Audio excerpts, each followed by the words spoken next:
రాష్ట్రంలో సిపిఎం సిపిఐని వేరువేరుగా చూసేలాగా తెలుగుదేశం పార్టీకి సహకరించని సిపిఎంను టార్గెట్ చేసేలాగా ఏబిఎన్ ఆంధ్రజ్యోతి ఎండి రాధాకృష్ణ ఒక ఆర్టికల్ రాశారు తన వీకెండ్ కామెంట్లో.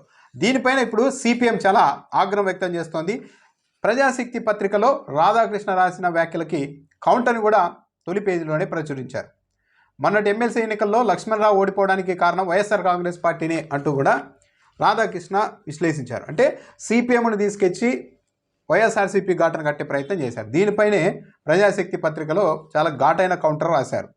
సిపిఎంపై ఎందుకు ఈ అక్కసు, విశ్వసనీయత వెనుక మతలబ్ ఏంటి అని పెట్టి ఆంధ్రజ్యోతిలో ఆర్కే గారి కొత్త పలుకులో కూటమికి పట్టం ఐక్యత భద్రం అనే పేరుతో రాసిన సంపాదకీయ వ్యాసం సిపిఎంపై ద్వేషాన్ని మరోసారి అలగెక్కింది.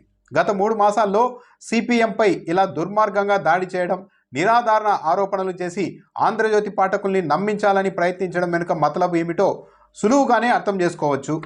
కామ్రేడ్స్ కష్టాలు పేరుతో రాసిన ఈ దాడికి కామ్రేడ్స్తో కష్టాలు అని పేరు పెట్టి ఉంటే బాగుండేది.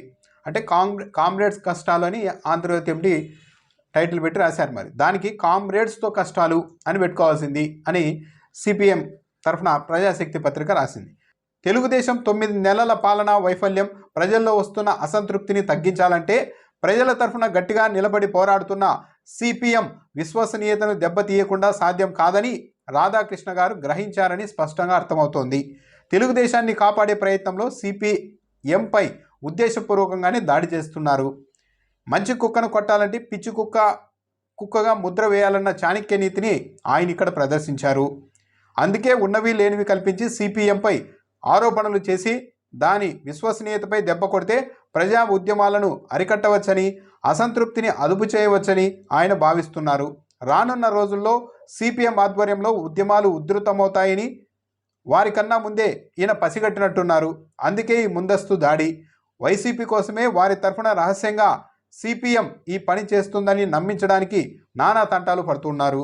నిన్నటిదాకా వైసీపీలో పదవులు వెలగబెట్టిన పెద్ద మనుషులు ఇప్పుడు గోడ దూకి టీడీపీలోకి రాగానే పవిత్రమైపోతారు. జగన్కు, చంద్రబాబుకు వీరే వారధులు అనుకోవాలి కదా. ఇందులో రాధాకృష్ణ గారి ఏ విశ్వసనీయత కనిపించింది? 9 మాసాల పాలన అనంతరం టీడీపీకి, వైసీపీకి తేడా ఏమిటని టీడీపీ శ్రేణులు అడుగుతున్నాయి. అది ఆర్కే రచనల్లోనూ వెల్లడవుతుంది. అంటే గతంలో కొద్ది రోజుల క్రితం రాశారు ఆ విధంగానే. వైసీపీ అధికారంలోకి వచ్చిన కొద్ది రోజుల్లోనే ఇసుక, మద్యం విధానాల్ని వ్యతిరేకించి పోరాడింది సిపిఎం.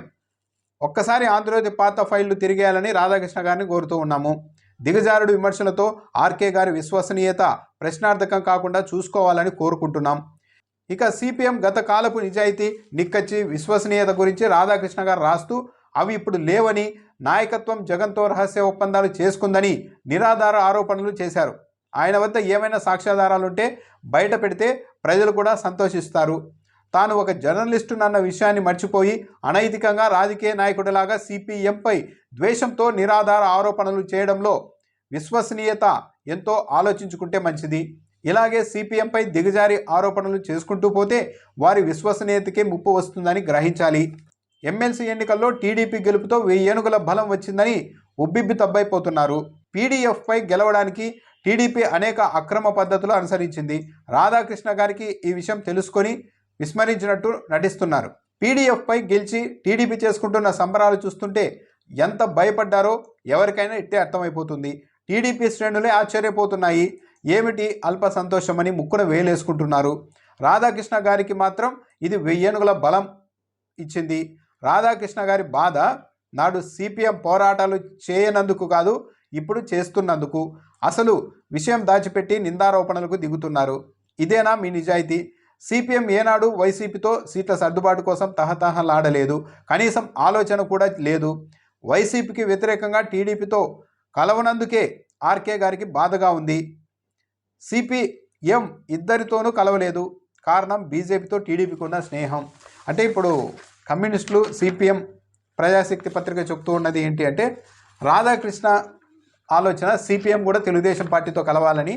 కానీ తెలుగుదేశం పార్టీతో సిపిఎం కలవలేదు కాబట్టి దాన్ని వైఎస్ఆర్ కాంగ్రెస్ పార్టీ ఘాటును కట్టేసి ఇక సిపిఎం చేసే కార్యక్రమాలకు ఎలాంటి విశ్వసనీయత లేకుండా చేయాలన్న ఉద్దేశంతోనే ఇవన్నీ చేస్తూ ఉన్నారని సిపిఎం ఆరోపిస్తోంది ప్రజాశక్తి పత్రిక ద్వారా.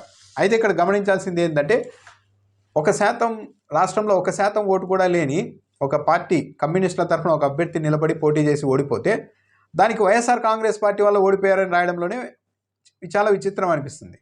ప్రజాశక్తి పత్రికలో నేరుగా చెప్పడం లేదు, కానీ సిపిఐ తెలుగుదేశం పార్టీకి అనుకూలంగా ఎలాగో ఉంది, కానీ సిపిఎం మాత్రం తమ అందుబాటులోనికి రాలేదు అన్న ఆవేదనతోనే ఇలా సిపిఎంకు వ్యతిరేకంగా ఇలాంటి కథనాలు, ఇలాంటి ఆర్టికల్స్ రాస్తూ ఉన్నారు అన్నది సిపిఎం ఉద్దేశంలా స్పష్టంగా కనపడుతోంది.